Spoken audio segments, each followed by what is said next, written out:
ఒక సర్వే అండి, నాకు బాధ అనిపించి, ఒక సర్వేలో దేవుడే ఒకవేళ మీ కాడికి వచ్చి పిల్లలందరినీ కూర్చోబెట్టి ఒక పేపర్ ఇచ్చి మీ కుటుంబంలో మీకేం కావాలని కోరుకుంటారు అడిగితే వాళ్ళందరూ రాసిన ఆన్సర్ చెప్పనా? వినండి. వాళ్ళందరూ రాసిన ఆన్సర్ ఏంటంటే, అయ్యా మేము గుడిసెలో ఉన్నాం, మాకు బిల్డింగ్ కావాలని ఎవరు రాయలే.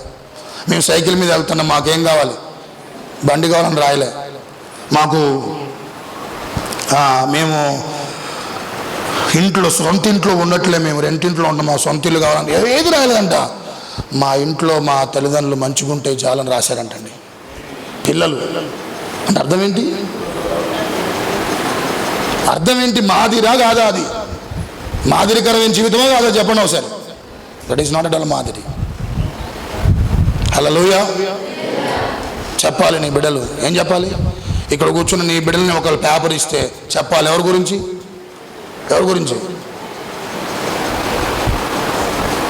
కొంతమంది ఉంటారు, కొంచెం ఘాటు చెప్తే మాట, మీరు బాధపడొద్దు, కొంచెం ఘాటు చెప్తే మాట. పిల్లలు ఏడుస్తున్నారండి, యుక్త వయసుకు వచ్చిన పిల్లలు. మా తండ్రి మేము ఎలా మాదిరిగా పెట్టుకోగలుగుతాము, ఎలా మాదిరిగా నా తండ్రిని మేము పెట్టుకొని జీవించగలుగుతాము? నా తండ్రి మా ముందే తాగొస్తాడు, మా ముందే తాగొస్తాడు. ఈలోపు వాళ్ళ భార్య వచ్చి అన్నమాట అని చెప్పాలా? తాగి రావటమే కాదు, తప్పదాగి ఒంటి మీద ఏంటంట కనీసం బట్టలు ఉన్నాయా లేదా అని కూడా ఈడొచ్చిన పిల్లలు ఏంటంట కళ్ళ ముందు కనపడుతున్నా కూడా రెండు గదులు, ఒకటి బెడ్రూమ్, ఇంకోటి కిచెన్. అక్కడ అలా తాగి సొయ్యి లేకుండా కనీసం ఒంటి మీద ఉన్నటువంటి వస్త్రాలు కూడా తెలవనంత విశేషణంగా తాగి ఇలా జీవిస్తుంటే ఆ పిల్లలు ప్రేమికులారా తల్లి ఏడుస్తూ చెప్పినటువంటి మాట. అంటే ఎందుకు ఈ మాట చెప్తున్నానంటే, ఇలాంటి విషయాల్లో కాదు నీ బిడ్డల మాదిరిగా ఉంచాల్సింది. ఒక ప్రార్థనలో, సాత్వికములో, విధేయతలో, లోబడుట్లో, ప్రేమికులారా తగ్గించుట్లో, భయభక్తులు కలిగి ఇలాంటి అంశాలు నీ బిడ్డలకు మాదిరికరంగా ఉండు. నిన్ను వెంబడిస్తారు సంగమ, నిన్ను అనుసరిస్తారు వారు. హల్లెలూయా. ఇక ఇలా చెప్పుకుంటూ వెళ్తే సమయం అయిపోతుంది. ఇంకోటి ఏంటమ్మా? ఇంకోటి ఏంటంట? ఈ ఎక్స్పర్ట్. ఈ అంటే ఏంటి? ఎక్స్పర్ట్. ఎక్స్పర్ట్ అంటే నైపుణ్యత కలిగిన వాడు. ఏ పుణ్యత? నైపుణ్యత. నీ భౌతిక తల్లిదండ్రుల నైపుణ్యత ఉండదో కానీ ఆ తండ్రికి మాత్రం నైపుణ్యత అబ్బా పుష్కలంగా ఉందవరికి, నీ పరలోకపు తండ్రికి. ఏంటి ఆ నైపుణ్యం చెప్పాలేనండి? మట్టిని మహిమఘట్టంగా మార్చగలిగే ఎక్స్పర్ట్ అతనిలో ఉంది. స్తోత్రాలు చెప్పండి ఒకసారి. నీళ్లను ఏం చేయగలిగేటువంటి చెప్పండి, నీళ్లను, ద్రాక్షారసం, ఎండిపోయిన కర్రను చిగురించే కర్రలా చేయగలుగుతాడు. శూన్యముగా ఉన్నదాన్ని సమృద్ధితో నింప. Is expert making things like that in our life.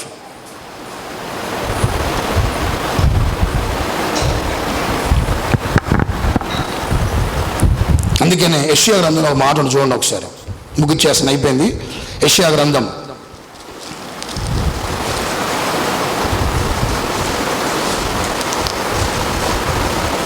64:8.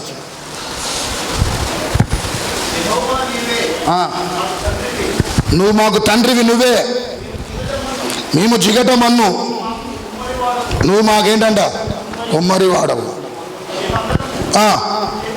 మీ చేతి పనివారమై ఉన్నాం. చాలండి.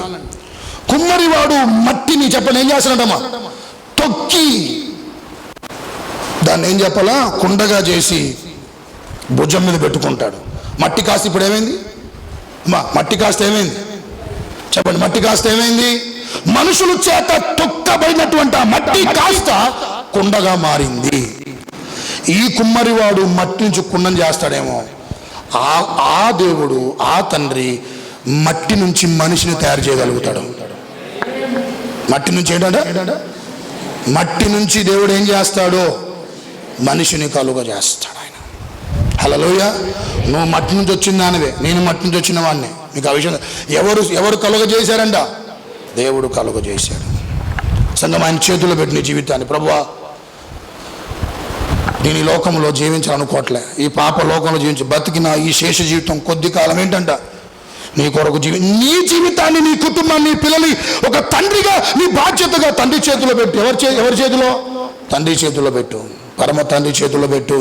అద్భుతంగా నీ కుటుంబంలో ఉన్నటువంటి నిష్ప్రయోజనం ఉన్న వారిని కూడా ప్రయోజకులుగా చేస్తాడు. పనికి రాని వాడిని కూడా దేవుడు పనికొచ్చేలా చేస్తాడు. దీవెనకరంగా లేని వాడిని కూడా దీవెనకరంగా చేస్తాడు. ఆశీర్వాదకరంగా లేని వాడిని కూడా ఆశీర్వాదకరంగా చేస్తాడు. నీ కుటుంబంలో ఏ మాత్రం పనికి రారు అనుకున్నటువంటి వారు కూడా ప్రయోజకులుగా నా ప్రభు చేస్తాడు. He is expert in making things like in your life. Hallelujah. F stands for Eunice, A stands for FM, T stands for teacher, H stands for hero, E stands for expert, naipunyata. Last but not least, ఏంటంటే చివరి ఏంటిది చెప్పండి కదా, R అంటే ఏం చెప్పాలా? రిబుక్, గద్దించుట, దిద్దుబాటు. రిబుక్, REBUK. రిబుక్ అంటే దిద్దుబాటు, ఖండించడం. ఉండాలి, పైన అన్నీ ఉండాలి. ఏముండాలి? క్షమించడం ఉండాలి, అన్నీ ఉండాలి. ప్రేమికులారా, కొన్నిసార్లు నీ బిడ్డలు ఏమైనా చేస్తుంటే చూసి చూడనట్లుగా దయచేసి పోమాకు. ఏంటంటే చూసి చూడనట్లుగా ఏం చేయమాకు, పోమాకు. అలా పోతే ఏం జరిగింది చెప్పాలా? గారాబానికి పోతే ఏం జరిగిందంటే ఏలి కుమారుడు అడగండి. ఏలి కుమారుడు ఏమేరంటమా? ఏలి కుమారుడు చూస్తుండగా తప్పు చేస్తానని తెలిసిన గద్దించలే. ఎవరిని? కుమారులు గద్దించలే. గద్దించకపోవటం వల్ల హోఫ్ని, ఫినియాస్ భయంకరమైన వ్యక్తులుగా తయారయ్యారు. నువ్వు గద్దించకపోతే నీ బిడ్డలని హోఫ్నీలు తయారవుతారు, నీ ఇంట్లో ఫిన్హాసులు తయారవుతారు. దావీదు ప్రేమ తన కుమారుడు అడోని ప్రేమిట్లో తప్పు చేస్తే ఖండించలే దావీదు. హల్లెలూయా. ఖండించాలి. A good parent always correct their childrens. హల్లెలూయా. తల్లిదండ్రుల మాట విన్న యోసేపు చెప్పండి ఏమేనంటమ్మా? దీవించబడలేదా? Very good. తల్లిదండ్రుల మాట విన్న శాంసన్ ఏమయ్యాడు? తల్లిదండ్రుల మాట విన్న శాంసన్ ఏమయ్యాడు? గద్దించాలి ఖచ్చితంగా. ప్రభుని అడుగుతావు, ప్రభువా నువ్వు నాకు తండ్రిగా నేను పెట్టుకుంటున్నాను, నీకు ఇష్టమైన కుమార్తెగా జీవిస్తా, ఇష్టమైన కుమారుడిగా జీవిస్తా అని నువ్వంటే బైబిల్లో ఒక మాట ఉంటుంది, తనకిష్టమైన వాడిని దేవుడు ఏం చేస్తాడంటే సామెతలు 3వ అధ్యాయం 12వ మాట ఉంటుంది. సామెతలు 3:12. తండ్రి తనకిష్టమైన కుమారుని ఏం చేస్తాడంట? గద్దించు రీతిగా. యెహోవా తాను ప్రేమించిన వాడిని ఏం చేస్తాడంట? గద్దిస్తాడు. అమ్మా, నీ బిడ్డలను గద్దిస్తున్నప్పుడు ఏనంట వాళ్ళు వింటున్నారా? వారు చాలా ధన్యులు. తిరగబడుతున్నారా? ప్రశ్నార్థకమే. ఎవరి జీవితం? నువ్వు గద్దిస్తున్నావా? నీ బిడ్డలని క్రమపరుస్తున్నావా? లోబడుతున్నారా? వారి జీవితాలు మంచిగా ఉన్నట్టే. ఈ రోజుల్లో పిల్లల్ని ఏం చేయలేమని చెప్పండి. ఒకప్పుడు అంటే కర్రలు ఇరిగిపోయినాయి. ఒకప్పుడు చదువు బాగా వచ్చింది ఎవరికి? ఇప్పుడు 10th వచ్చినా కూడా కనీసం ఒక లైన్ సరిగ్గా 30 తప్పులు అవుతున్నటువంటి పరిస్థితి కనపడుతుంది. ఎందుకు? ఒకప్పుడు 1వ తరగతోడు కూడా అమ్మ అప్పుడు మీదే బడయ్యా, ఇప్పుడు మీదే బడి, అప్పుడు మీ బడి ఉంది ఏ బడిది?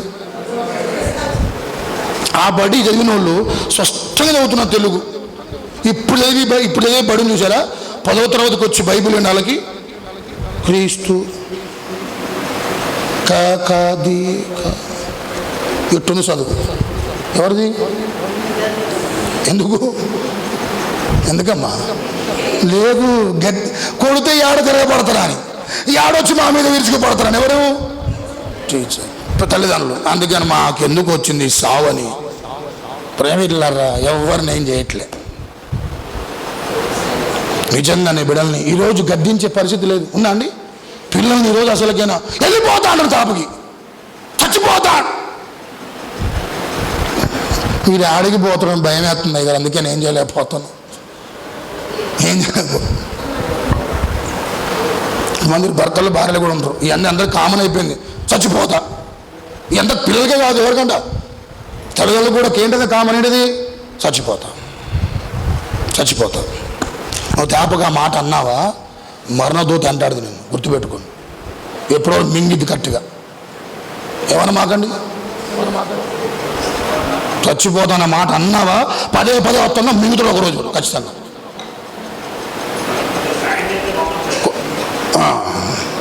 హల్లెలూయా. నాలుగు చాలా పవర్ ఉంది, ఉందా లేదండి? జీవమరణములు ఎవరి వశంలో ఉన్నాయి? 4 వశంలో ఉన్నాయి. అందుకనే ప్రేమికులారా, బ్రతుకుతా జీవిస్తా ప్రభు కొరకని ఈ మాటలు మాట్లాడండి. దేవుని సన్నిధిలో ప్రేమికులారా గద్దించుతాడు దేవుడు. గద్దించడు నిన్ను రోజు కూర్చోబెట్టి వాక్యం ద్వారా ఎక్కడో ఒక చోట నా స్థితిని ఈ రోజు వరకు సరి చేస్తూనే ఉన్నాడు. బోధిస్తావయ్యా,